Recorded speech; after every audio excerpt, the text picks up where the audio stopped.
convidar os irmãos a analisarem comigo esse texto, para que nós contemplemos um pouquinho de Cristo.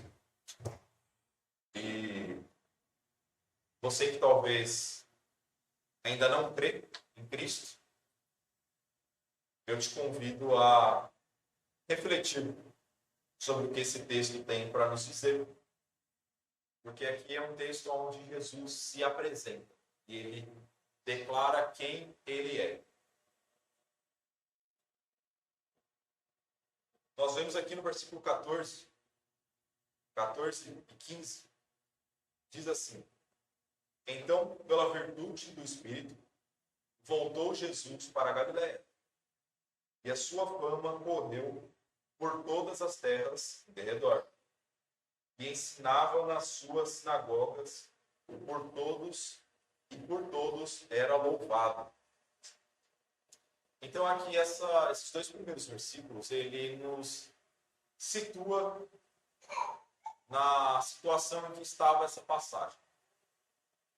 Nós vemos que Jesus aqui, ele estava voltando da passagem onde ele foi tentado por Satanás, e ele estava voltando para a sua terra.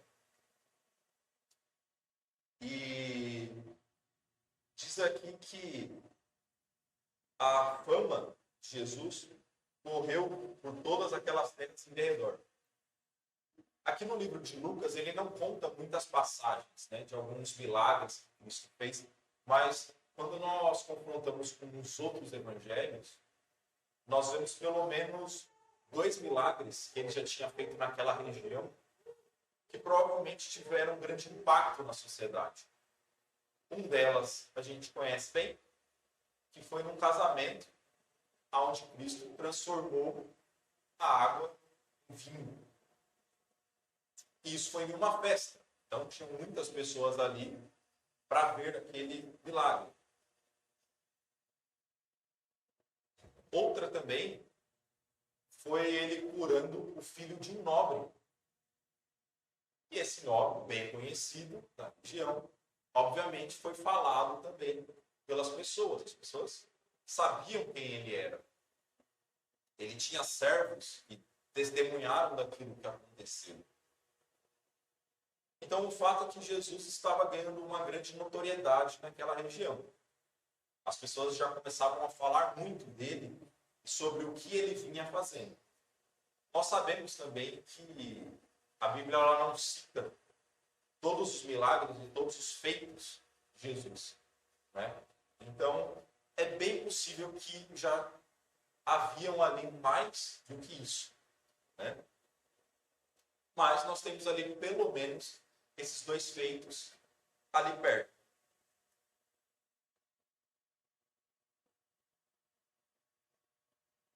E aqui nós lemos que ele estava, no versículo 16 diz, e chegando a Nazaré, onde fora criado, entrou num dia de sábado, segundo o seu costume, na sinagoga, e levantou-se para ler. Então ele foi até Nazaré. Nazaré ficava ali em torno de 7 a 10 quilômetros da região onde ele tinha feito aqueles outros milagres. Era uma cidade vizinha. Eles circulavam bastante naquela região. Então as pessoas levavam informação, E Jesus, sendo de Nazaré, quando ele chegou na cidade, as pessoas sabiam quem ele era, o que ele tinha feito nas cidades vizinhas.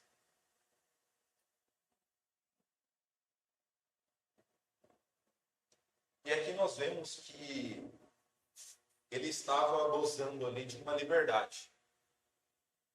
Nós vemos que diz aqui que ele ensinava nas sinagogas. Ele tinha uma liberdade de falar com as pessoas naqueles locais. No versículo 15 ele ainda diz que por todos era louvado.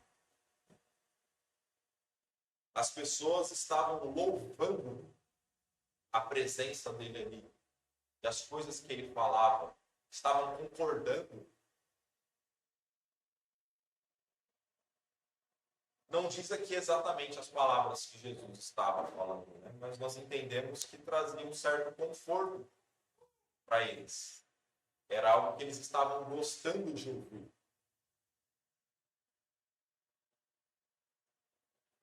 Ele estava sendo bem tratado pelo povo ali.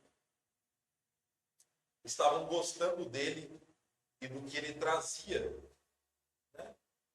Até porque nós vemos os milagres que ele fez e todo mundo queria aqueles milagres, né? Ele estava transformando água em vinho. Bom, todo mundo queria que a sua água fosse transformada em vinho, em algo mais valoroso. Queriam que os seus entes queridos doentes fossem curados. Ele estava trazendo o que o povo queria. E aqui provavelmente o povo estava ansioso para que Jesus fizesse essas coisas ali para eles também. Claro, se ele fez para os vizinhos, ele que é daqui, por que não vai fazer para a gente? Né?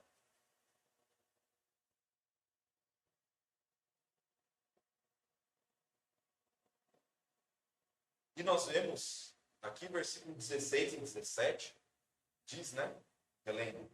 E chegando a Nazaré, onde fora criado, entrou num dia de sábado, segundo o seu costume, na sinagoga, e levantou-se para ler. E foi-lhe dado o livro do profeta Isaías. E quando abriu o livro, achou o lugar que estava escrito, e aí vem o texto que Jesus leu. Aqui nós não sabemos se Jesus se prontificou a ler, ou se ele foi escolhido, né, pelos líderes locais para que ele lesse. E nem sabemos se ele que escolheu o texto ou se o texto foi dado a ele, né? Diz que o livro de Isaías foi dado a ele. Nós sabemos que mais tarde o costume era de que todas as sinagogas liam o mesmo texto naquele determinado dia. Mas nessa época que a gente não tem essa certeza. Pode ser que Jesus tenha escolhido, mas nós sabemos que de uma forma ou de outra houve uma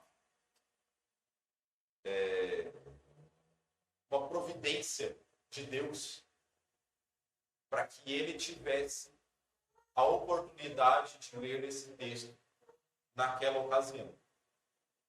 Porque nós vamos ver que era um texto-chave para que Jesus lesse. Ela teria um grande impacto quando ele lesse. Se fosse qualquer outra pessoa lendo, soaria como uma simples pessoa lendo. O que foi dito no livro. Como eu leio aqui a Bíblia para vocês. Eu posso ler simplesmente. O Espírito do Senhor é sobre mim, pois que me ungiu para evangelizar aos pobres. Enviou-me a curar os quebrantados de coração. Mas Jesus, quando leu isso, ele colocou uma outra entonação. E nós vamos ver que isso chocou a multidão. Quando eles viram Jesus lendo esse texto, eles perceberam que tinha algo de diferente ali acontecendo.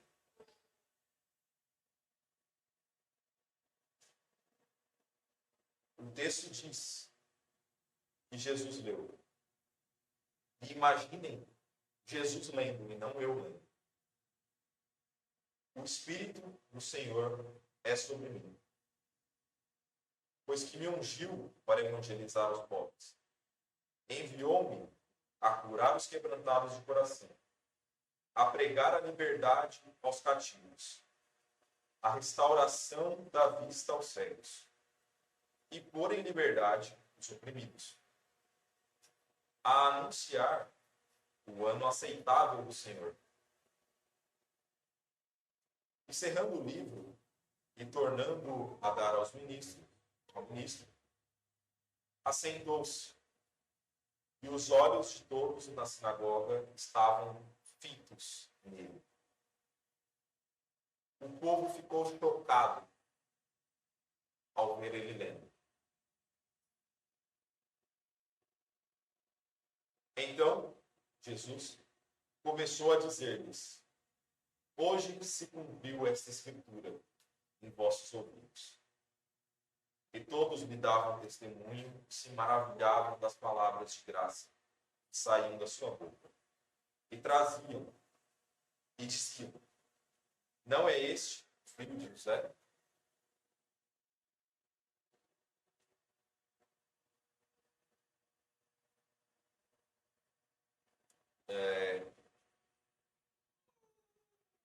Então nós vemos um texto impactante, que eles sabiam que era a descrição daquele que eles aguardavam, aquele que traria a vitória, o Salvador que eles tinham prometido há tanto tempo.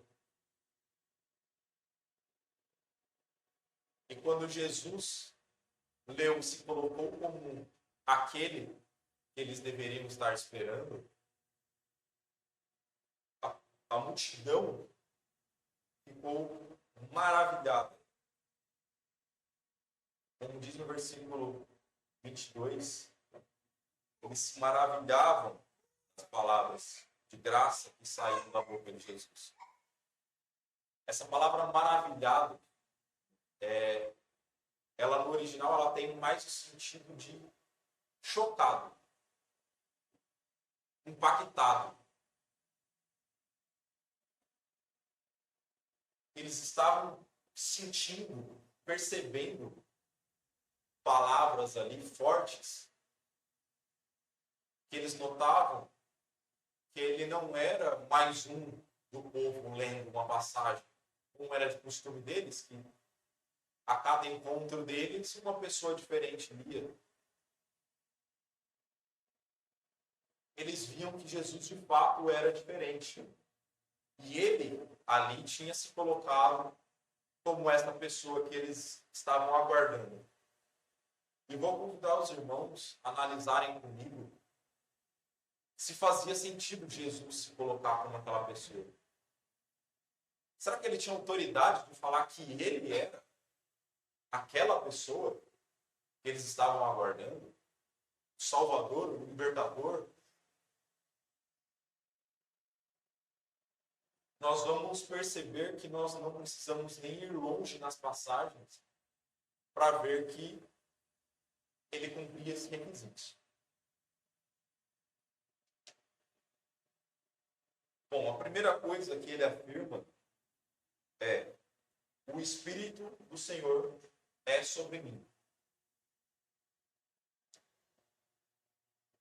Aqui do lado, em Lucas, capítulo 3, versículo 21 e 22, nós temos o batismo de Jesus. E no batismo de Jesus aconteceu perante toda a multidão, muitas pessoas vendo. E, versículo 21 diz: e aconteceu que, como todo o povo se batizava, sendo batizado também Jesus, orando ele, o céu se abriu. E o Espírito do Senhor desceu sobre ele, em forma corpórea, como pomba. E ouviu-se uma voz do céu que dizia: tu és o meu filho amado, em ti me comprazo. Bom, a passagem diz: o Espírito do Senhor é sobre mim. E nós vemos que o Espírito desceu literalmente sobre ele. E uma voz do céu dizia que ele era o Filho, em quem se comprazia.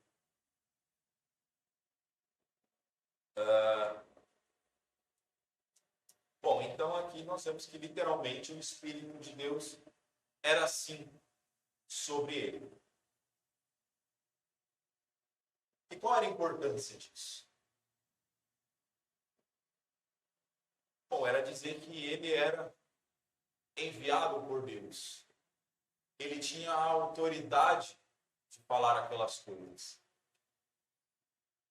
Nós vemos que durante toda a história de Israel, houveram homens que tinham o Espírito de Deus sobre eles, e eles profetizavam, e eles falavam ao povo diretamente, apontando o pecado do povo e anunciando uma salvação vindoura, uma vitória que viria para eles. E aqui, então, Jesus ganhava essa autoridade. Mesma autoridade que eles estavam acostumados a ver em profetas e nos patriarcas. O detalhe aqui é que nós vemos que Jesus era ainda mais. Porque não só ele tinha o Espírito sobre ele, como a voz de Deus disse: este é o meu filho amado, o meu filho amado, em quem me comprazo.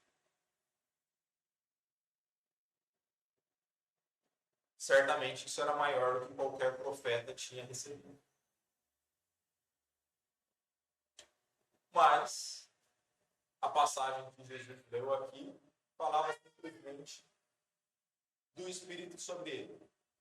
E, cheque, ele tinha o Espírito sobre ele. Ele continua dizendo que pois me ungiu para evangelizar aos pobres. Os profetas, eles eram ungidos, escolhidos, para falar algo em especial. Normalmente falar ao povo que eles estavam cometendo um pecado e que eles seriam punidos por isso. E aqui então Jesus diz qual seria o seu ministério. Me ungiu para evangelizar aos pobres. E também diz, no versículo 19, restaurar a vista aos cegos.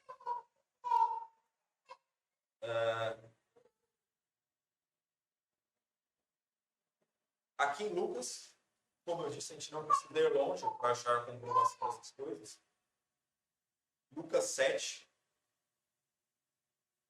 no versículo 18.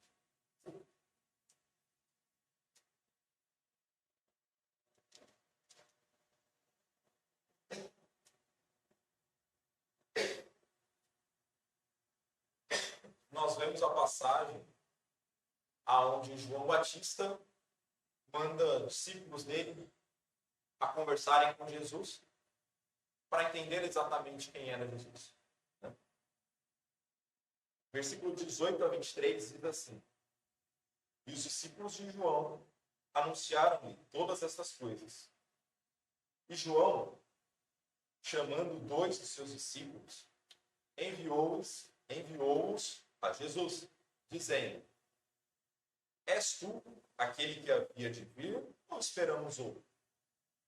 E quando aqueles homens chegaram junto dele, disseram: João o Batista enviou-nos a perguntar-te: és tu aquele que havia de vir, ou esperamos outro? E, na mesma hora, curou muitos de enfermidade, e males e espíritos maus, e deu vista a muitos cegos. Importante para a nossa passagem aqui. Respondendo, então, Jesus disse-lhes: ide e anunciai a João o que tendes visto e ouvido. Que os cegos veem, os coxos andam, os leprosos são purificados, os surdos ouvem, os mortos ressuscitam, e aos pobres anuncia-se o Evangelho. E bem-aventurado é aquele que em mim não se escandaliza. Então, notem a similaridade do testemunho em que Jesus manda que os discípulos levem a João Batista e a nossa passagem que Jesus tinha lido. Parece que Jesus estava literalmente dizendo para João, ó, você conhece Isaías 61, que é aquela passagem que Jesus deu. E parece que eu sou aquele mesmo, não é? Porque eu estou fazendo exatamente o que se dizia que eu faria. Jesus estava pregando aos pobres. E os cegos estavam voltando a ver. Um milagre que não era comum. Né? Nós vemos, através da medicina, muito difícil hoje uma pessoa sem vista recuperar a visão. Imagina naquela época, como seria uma pessoa que nunca enxergou. Não é que ela perdeu em um acidente. Né?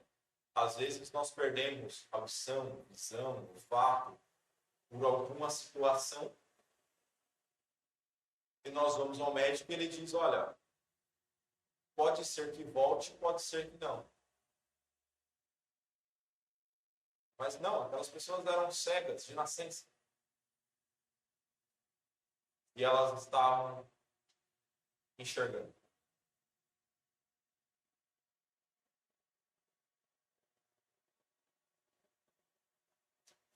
Bom, para João nós sabemos que foi o suficiente para ele saber que de fato Jesus era aquele por quem ele anunciava durante toda a sua vida.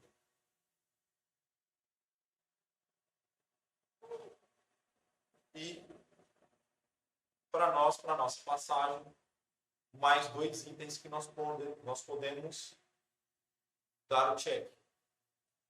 Comprovado, ok, Jesus fez isso.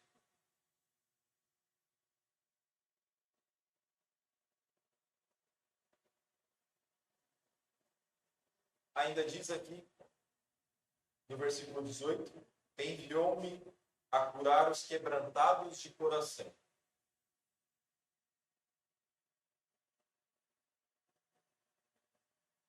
E no versículo 19, segunda parte, também diz, a pôr em liberdade os oprimidos.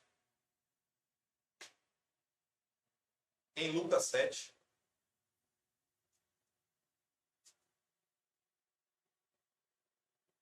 versículo 36,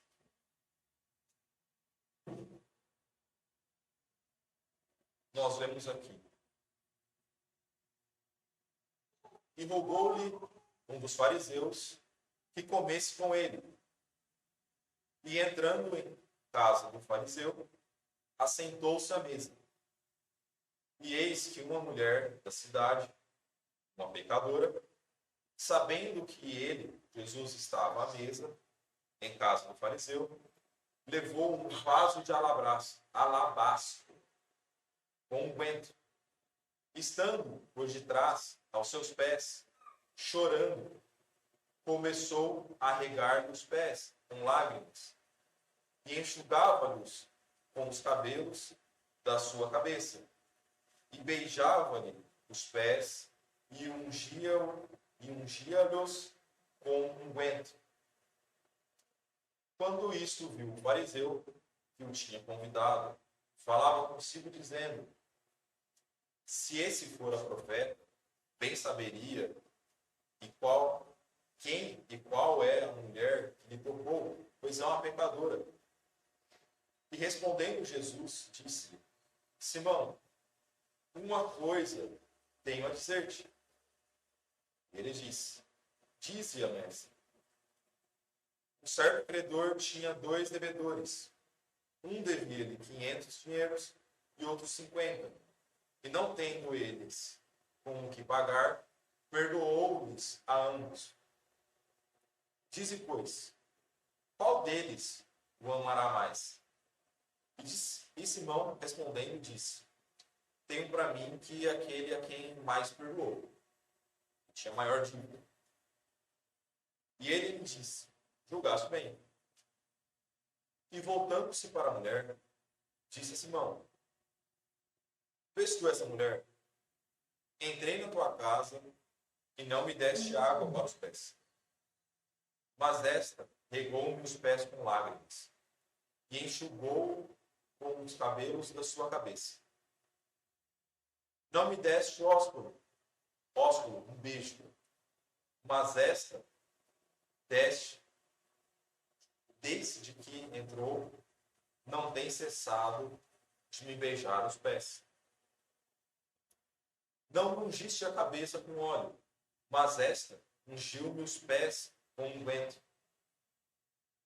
Por isso te digo que os seus pecados lhe são perdoados, porque muito amou.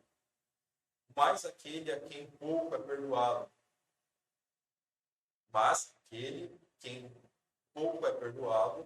pouco ama.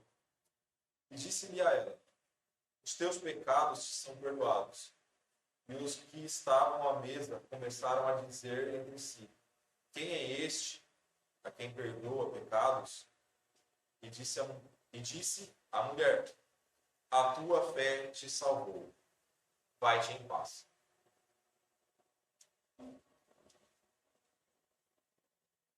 Então, nós vemos uma mulher que era oprimida. Sim, ela era oprimida ali, né? O próprio fariseu colocou ela em uma situação de ela não é digna de ser perdoada. Ela não deveria chegar perto dele. Não devia ser tocado por ela.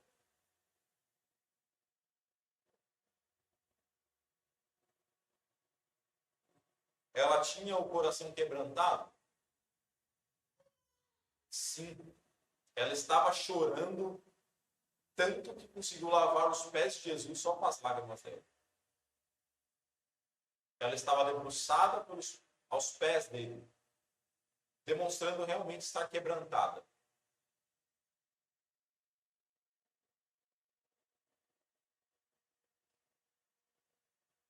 Ela foi curada por Jesus? Ela foi.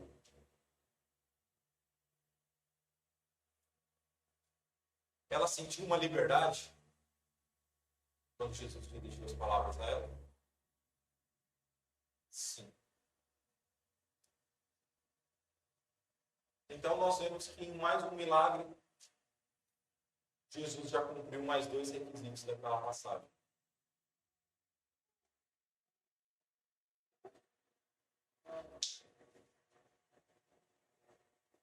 E da mesma forma, irmãos, nós vemos que todos esses itens que nós vimos aqui que Jesus cumpriu,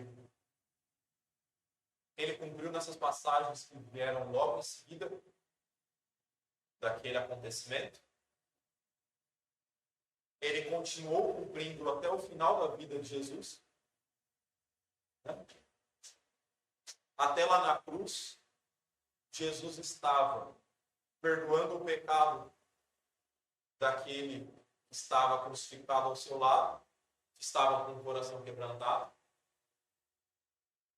Estava dando liberdade a ele, uma liberdade futura. Ele estava evangelizando aos pobres durante todo o seu percurso, todo o seu ministério na terra. Assim como ele faz até hoje. Nós vemos que Jesus, mesmo após ter crucificado, ele continua sendo esse cujo Isaías profetizou. Ou o Espírito de Deus deixou de ser sobre ele. Nós vemos até hoje que quem é mais tocado pela palavra de Deus não são os pobres? São os pobres. Deus continua dando vista aos cegos, hoje de uma forma até diferente, como foi pregado há semanas atrás. O Guilherme pregou sobre a cegueira espiritual. Jesus opera em nossas vidas, curando, fazendo com que nós possamos enxergar verdadeiramente essa palavra.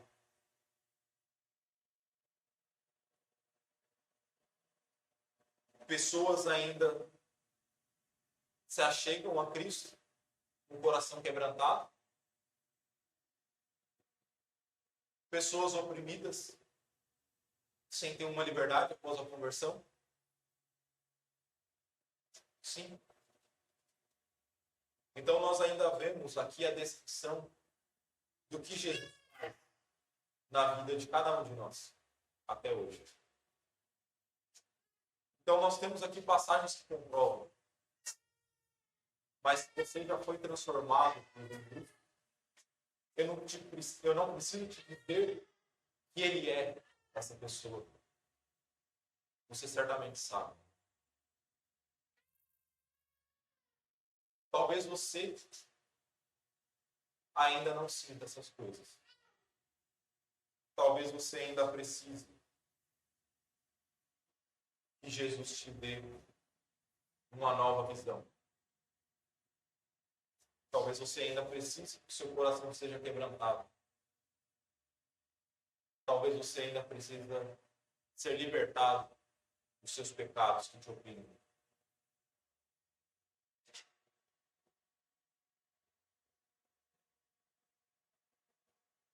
Bom, voltando à nossa passagem de Lucas 4, a passagem que Jesus leu ainda não acabou. Ela tem mais um detalhe.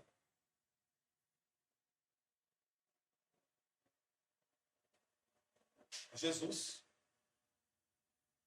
ele foi ungido também para, final do versículo 19, a anunciar o ano aceitável do Senhor.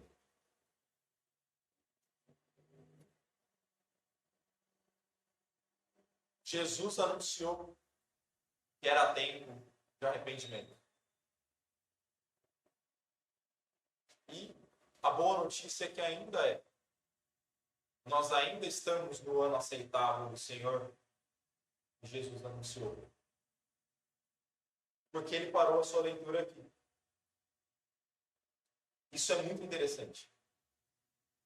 Em que momento Jesus parou a sua leitura? Nós vamos ainda na passagem original para a gente analisar um detalhe. Mas vamos ficar com essa informação por enquanto. Porque aqui Jesus disse ao povo. O que nós temos então aqui é que é o ano aceitável. É tempo de você se arrepender dos seus pecados.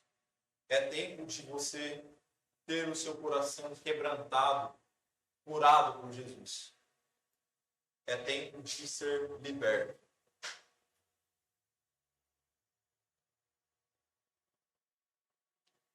Bom,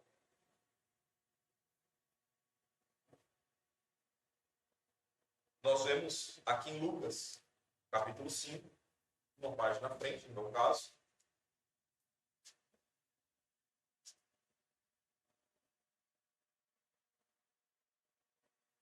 Versículo 27.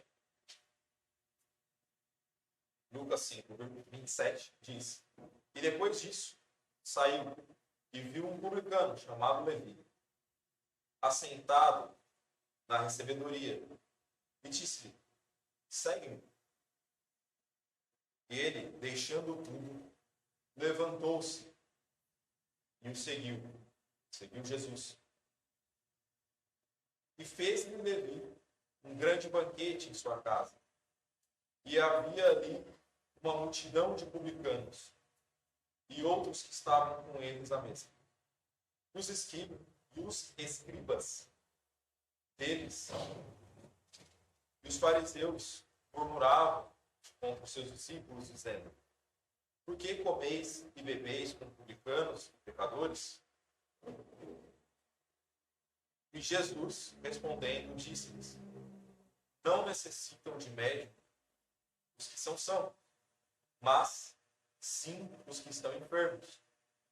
Eu não vim chamar os justos, mas sim os pecadores ao arrependimento.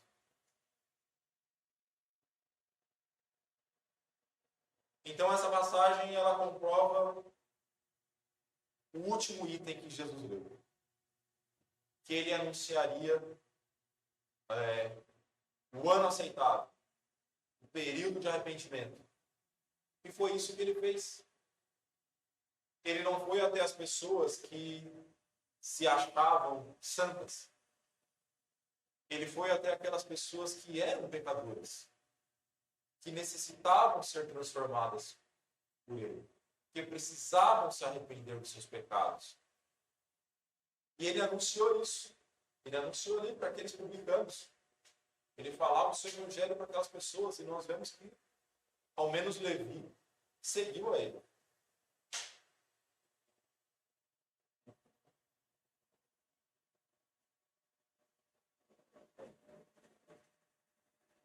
Então nós vemos que está comprovado completamente que Jesus era aquela pessoa anunciada em Isaías 61.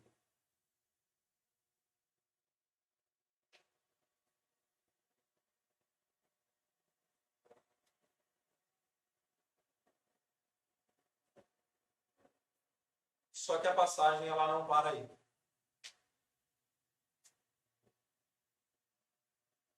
Nós vemos que Jesus anunciou quem ele era e que ele comprovou. Nós vimos que o povo ficou maravilhado, testemunhava, louvava ele. Mas a passagem continuou. E talvez ela aponte um problema que se aplique à nossa vida, aos nossos tempos.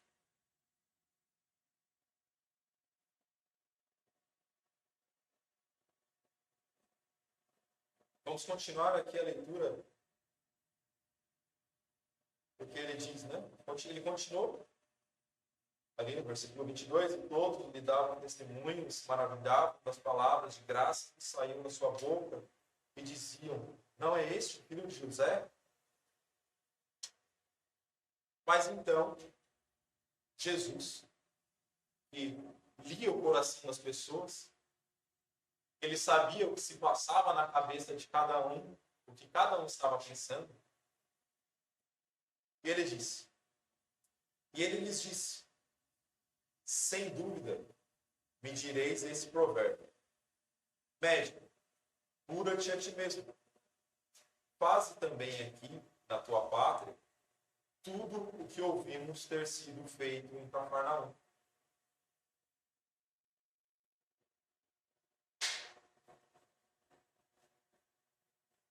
Jesus sabia que o povo queria que Jesus realizasse aqueles milagres para eles. Eles queriam que seus parentes fossem curados. Eles queriam a água em vinho,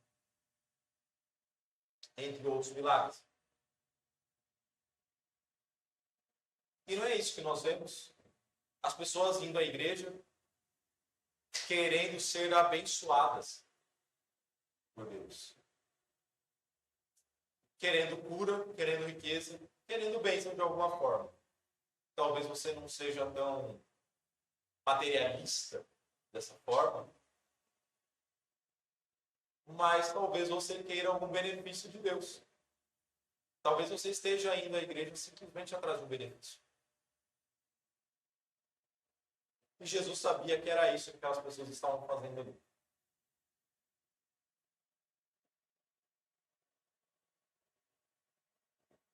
Tanto que, versículo 24, Jesus continua. E diz, em verdade vos digo, que nenhum profeta é bem recebido na sua pátria. Em verdade vos digo que muitas viúvas existiam em Israel nos dias de Elias, quando o céu se cerrou por 3 anos e 6 meses, de sorte que em toda a terra houve grande fome. E a nenhuma delas foi enviado Elias, senão a Sarepta de Sidom, a mulher viúva, enviado para a mulher de um outro povo. E muitos leprosos haviam em Israel no tempo do profeta Eliseu. E nenhum deles foi purificado, senão a Naamã, o sírio. E todos na sinagoga ouviram essas coisas e se encheram de ira. Quando Jesus disse: olha, eu estou pregando aqui para vocês, eu sou essa pessoa de Isaías, eu estou falando palavras de graça para vocês, vocês estão testemunhando, e isso é maravilhoso, mas eu não vou fazer nenhum milagre para vocês. Eu não vou dar riqueza nem cura para vocês. Eles se iraram contra Jesus. Olha como mudou completamente quando falou que eles não teriam benefício. Será que a sua fé é firmada em você ter uma expectativa de benefício de Deus? Você espera algo em troca? Talvez você esteja esperando para se converter o dia que você tiver um benefício. Eu só me converto se Deus me der riqueza. Eu só me converto o dia que eu perceber que eu ganho algo com isso, porque eu tenho muito a perder.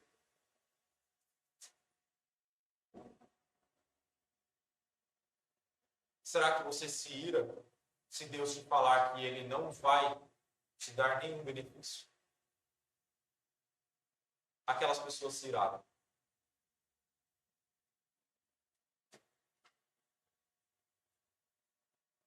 Versículo 28, 29.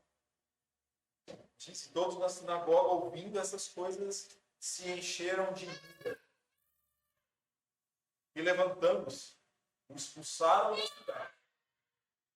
E o levaram até ao cume do monte, em que a cidade deles estava edificada, para dali o precipitarem.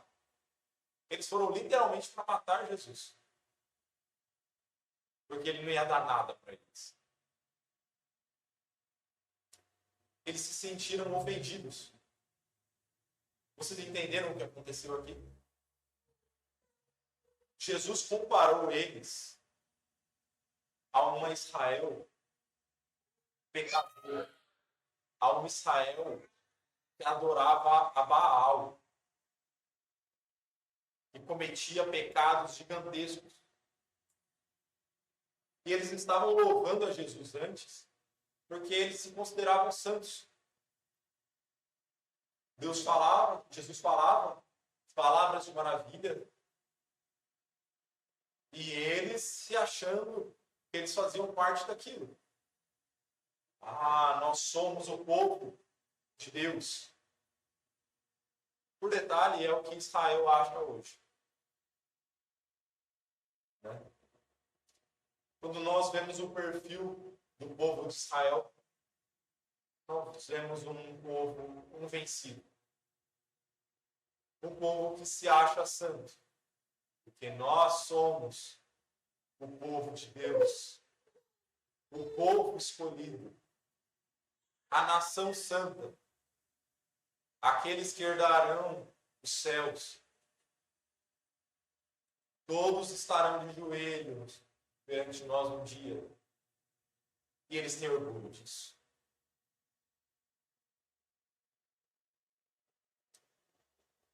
Talvez você tenha orgulho também, porque se acha assim. Você lê a palavra de Deus, e quando ele fala de pessoas santas que adoram e servem a ele, você diz: eu sou esse. E a hora em que Deus fala de um povo pecador que necessita ser transformado, você diz: esse é aquele outro. Esse é o meu vizinho. Aquele fofoqueiro. Aquele que cuida da minha vida. Quando você mesmo gosta de fazer uma fofoquinha com seu vizinho às vezes. Será que você é mais santo? Então, quando Jesus aqui comparou eles a uma geração de Israel que todos sabiam que era muito perversa, entregue a pecados, eles se iraram. Como você ousa nos comparar a ele? eu vou te matar. Foi isso que eles fizeram.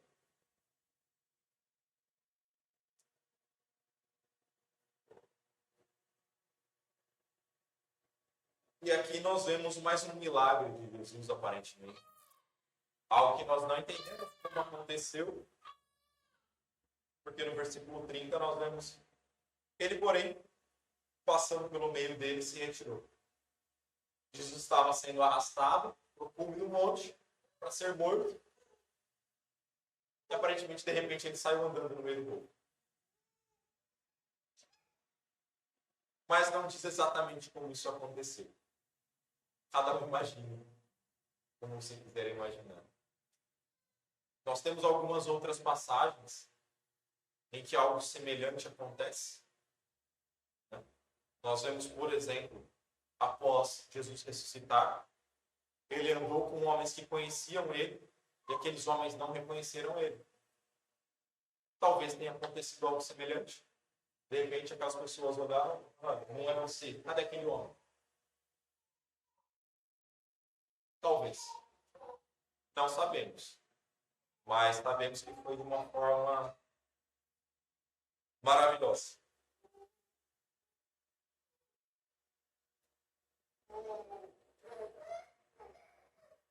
O fato que nós temos nessa passagem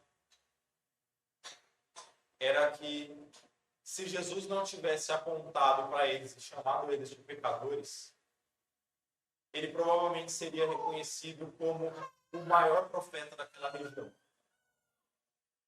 O grande homem daquela região.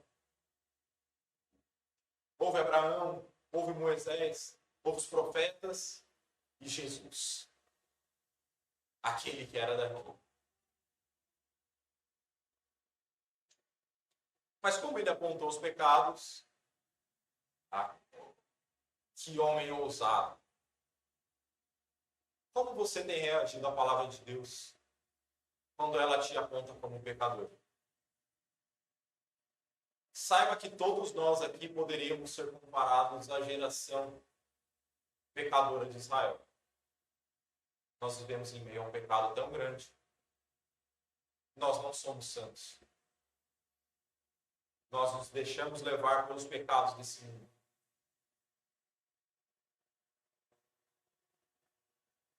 Nós necessitamos de arrependimento.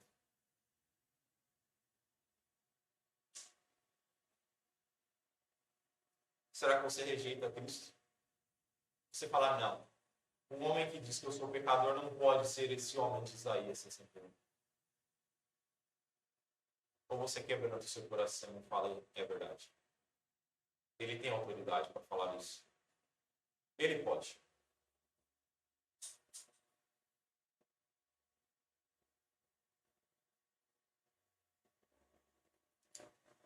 Existe uma curiosidade muito grande nessa passagem que Jesus escreveu. E eu vou convidar os irmãos a irem lá, na original. Em Isaías 61.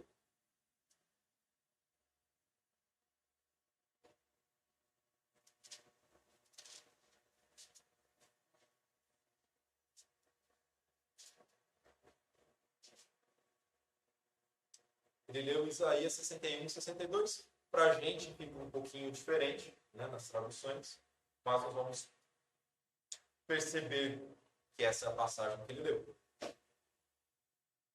Diz assim, versículo 1. O Espírito do Senhor Deus está sobre mim, porque o Senhor me ungiu para pregar boas novas aos mansos. Enviou-me a restaurar os contritos de coração, a proclamar liberdade aos cativos e a abertura de prisão aos presos. Versículo 2. Notem, a apregoar o ano aceitável do Senhor. E ele parou aqui. Mas note que ele parou no meio da frase. Não é estranho isso? Quem é que para a leitura no meio da frase? Tudo bem que no original ele não tem a separação de versículos. Mas ele parou num erro. Não pode ser por acaso. Porque o que vem depois é o dia da vingança do nosso Deus. Foi isso que ele não leu. O dia da vingança. Por quê? É simples. Porque naquele momento, ele não era o Jesus que veio para o dia da vingança. Ele era o Jesus que veio para anunciar o tempo de conversão, de arrependimento, o tempo aceitável, o tempo de misericórdia.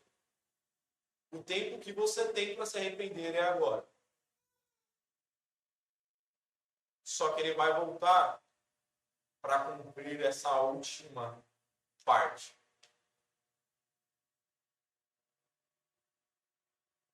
De ser o dia da vingança. O dia da vingança, ela existe. E se Jesus cumpriu todo o resto, você acha que ele não vai cumprir esse? Ah, não, Jesus é bonzinho, ele não vai voltar para a vingança.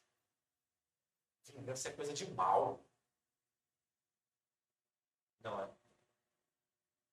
É coisa de um Deus justo. Que está anunciando que ele vai vir para fazer a vingança. Ele vai vir para o juízo. E ele está te dando tempo. Até onde você vai? Ignorando que esse tempo passa. Aqui ele fala de um ano aceitável. Nós sabemos que não é um ano literalmente. Esse ano dele dura até hoje. Já dura mais de 2000 anos. É um período. Mas ele traça esse comparativo com o ano. E existe uma curiosidade. Porque o ano, nós começamos ele, nós pensamos logo que ano longo, ele não passa. O ano tem muitos dias, ele tem muito tempo. E tem várias promessas que nós fazemos para o nosso ano, nós deixamos para cumprir ele lá no finalzinho, na verdade. Não, eu tenho um ano inteiro para fazer isso aqui. Eu prometi que esse ano eu vou fazer determinada coisa. Eu vou aprender a tocar piano esse ano. Acho que eu não aprendi um ano, mas... Ok, eu vou deixando para o final. Não, dá para aprender sim. Eu falei com o Vitor, ele falou que me ensina isso daí em um mês. Né? Não, mas vamos supor que sim. Então eu vou fazer isso nas minhas férias no meio do ano. O que passa? Não, eu decidi viajar nessas férias, mas voltando a gente faz. Tem tempo que sobra. E passa, e passa. E chega dezembro, você fala, não, agora tem dezembro, é um mês. Ele falou que um mês dava. Só que tem festas, tem viagem. E aí, de repente, ele ia me ensinar, mas ele tem compromisso, ele vai sair de férias, e não vai poder me ensinar. E quando você vê, acabou o ano, e você não aprendeu a tocar o piano. É isso que vai acontecer com a sua vida. O seu ano aceitável, ele vai acabar quando você menos espera. E você vai perceber que você não fez tudo aquilo que você imaginou que você ia fazer. Será que você vai continuar adiando? Deixando que um dia faz?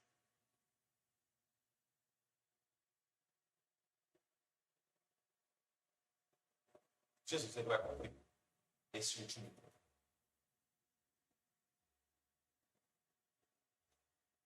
Isaías, ainda 55. Para nós encerrarmos. Isaías 55. Versículo 6 diz: buscai ao Senhor enquanto se pode achar. Invocai o seu nome enquanto está perto. Deixe o ímpio o seu caminho. Deixe Deixe o seu caminho. E o homem maligno nos seus pensamentos. E se converta ao Senhor. E se compadecerá dele. Torne para o nosso Deus. Porque grandioso é em perdoar.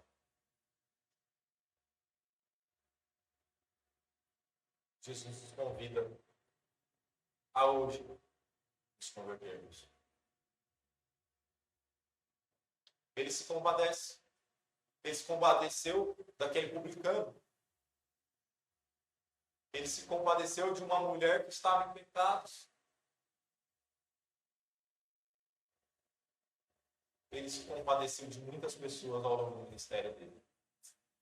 E ao longo de todos esses anos ele tem se compadecido de muitas pessoas. E ele se compadece de você também. Mas você precisa se converter. Você precisa entender que agora é o momento de buscar ao Senhor. Amém? Amém.